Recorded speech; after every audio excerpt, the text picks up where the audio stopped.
Hello everyone, in this video, I'm going to show you how to create an invisible folder like this in Windows 10 or 11. So, let's get started. First, we need to create a new folder. Just right-click on your desktop and select the new folder option.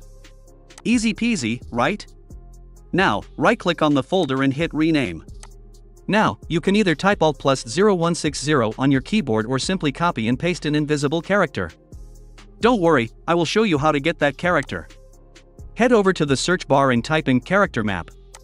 Open it up, scroll down until you find the invisible character, click on it and then copy it, and paste it into the folder's name. Voila!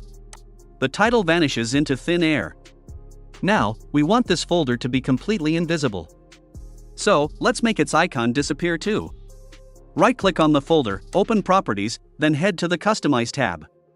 Click on Change Icon, and here's the sneaky part, find and select the invisible icon.